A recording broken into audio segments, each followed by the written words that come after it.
Hello everyone, this is Chris, and it's been a very long time since I've made my last video. I believe the last time I made an adult Children of Alcoholics video was 2014. So much has happened. You can see my hair is kind of yellow and purple and blue. I recently had some great fun at DragCon over the summer, or in April, and was able to dye my hair kind of unicorn. It's faded out. I've moved. You could see my amazing red wall here. Not my choice. I just moved into a place that was like this. But I'm really enjoying life right now for a lot of various reasons. However, despite that I'm doing very well right now, I wanted to come back to these videos eventually, and I wanted to come back to them because, as an adult child of an alcoholic, I don't change. I haven't changed much.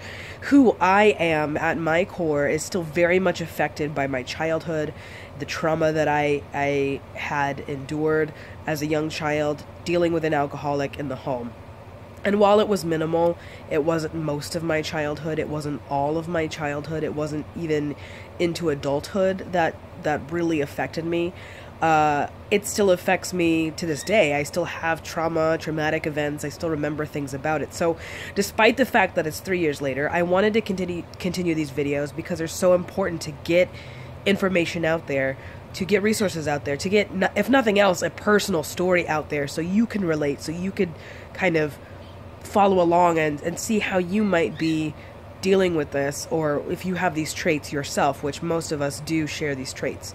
So this is trait number 4, and again, I'll be referencing all of the materials that I've referenced previously, books that I have read in the past and that I'm continuing to read and reread, and as I move along with therapy and I move along with dealing with these issues, they're very helpful to reference and to go back to.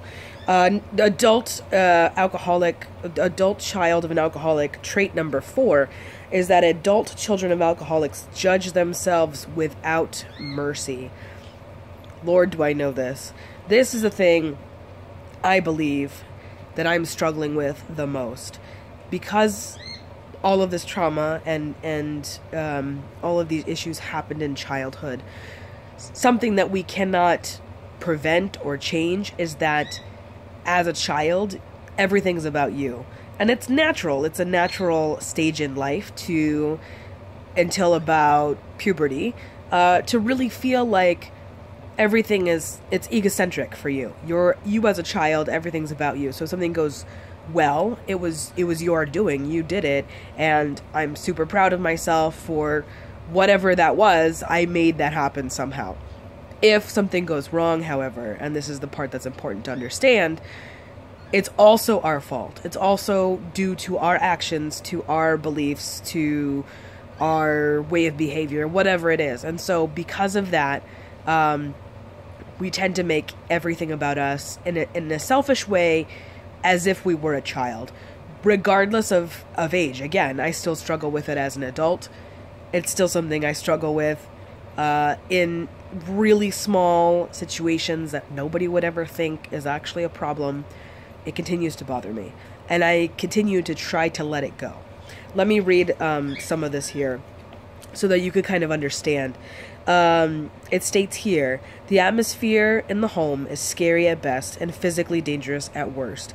Adding insult to injury, the child starts to feel responsible and begin to think, if only I did so-and-so, then mom and dad wouldn't drink or fight so much or be unhappy.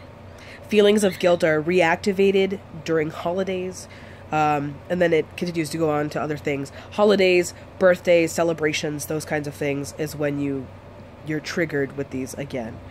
Go back down here. The children of alcoholics, the adult children of alcoholics, they're all or nothing thinking convinces them that everybody is happy but them. This heightens their sense of loss, separation, isolation, and difference. They're experiencing two opposing messages. Their own nervous system is telling them that they hurt, while everyone else is telling them it is a happy time. It's just like when they were kids. Their parents are telling them that nothing was wrong, but they felt as if everything was wrong. And that's just, it's talking specifically about holidays and being triggered. However, it does talk to the fact that, it was all about you when you were a kid, and you're still very much in your head as an adult. Going to holidays, going to birthdays, celebrating things with people, it's very difficult because the situation where you're at, you become very reflective. You start thinking, okay, well, we're in this situation because of me, because I did XYZ, I behaved XYZ, things like divorce, separation, fighting, those kinds of things that may happen naturally or may happen because of the alcoholism are all things that children would blame themselves for, and later in life still continue to blame themselves for, and kind of wonder, what is it about me? How can I change me so that this doesn't continue to happen? These negative things don't continue to happen with my family. Because first and foremost, I believe most of us can say that we very much love our families. Besides alcoholism and trauma, there's still very much love there. However, it creates an awkward sense, an awkward disassociative feeling when you have this traumatic past that, especially if nobody talks about it, if nobody interacts in a way that suggests that it happened, it makes you feel nuts sometimes to say, okay, well, we're all happy now and we're all feeling these great feelings now because it's Christmas or it's Thanksgiving or it's whatever your holiday is that you're celebrating. But, Dad would still be here if it wasn't for me, or none of this would have happened if I wasn't involved in XYZ. And again, it's not necessarily that it was directly our fault. In fact, a lot of times we had nothing to do with it. A lot of times it was the alcoholism.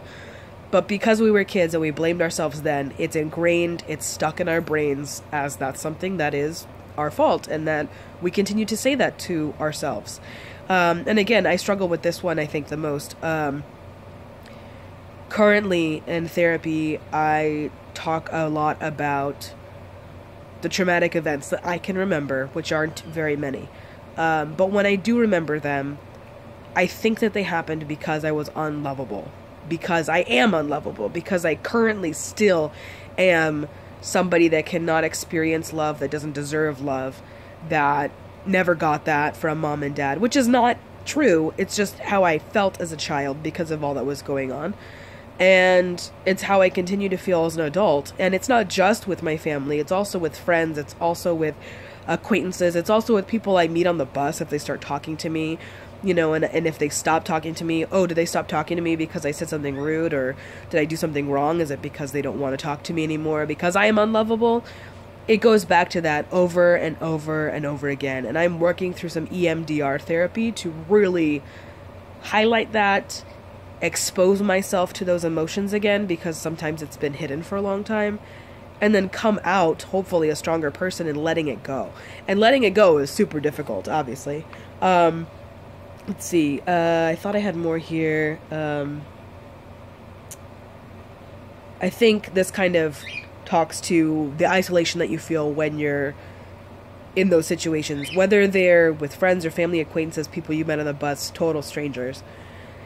It's as if there's a small, sacred, and abandoned child inside who has been untended for years. He or she huddles in a corner, weeping but trying not to disturb anyone, despairing of ever being taken up and held. And it really talks to the fact that there's so much going on that we felt responsible for, that we don't want anybody to even touch us or hug us or love us anymore. And at the same time, that's all we crave. So this trait is particularly difficult for me. If you have experiences with this, if you can relate to this, feel free to comment down below, like this video, subscribe to this channel. I haven't been doing a whole lot of videos for a very long time, but I've been watching some videos recently and it's made me think of this, and I want to keep doing this. So feel free to talk about this, create a conversation. Again, that's the whole point. I don't want to become famous by doing this. All I want to do is to give information, knowledge, personal first-hand experience to people that may be struggling with it, so that you may be able to take that and do with it as you will, and to take some of these resources and read and research. That's what I've done my entire life about things I don't understand, or I can't I can't put into words. I've always researched them. I've always looked things up, and that's very much the person I am. But maybe what you need is a video. Maybe what you need is a chat with somebody. Maybe that needs to be anonymously done over the internet. Whatever it is that makes you feel better about you becoming a better person and identifying as an adult child of an alcoholic, but coming out stronger. That's the purpose of these videos. So feel free to comment down below, subscribe, message me, whatever works. I'll hopefully be uploading additional videos of this very soon.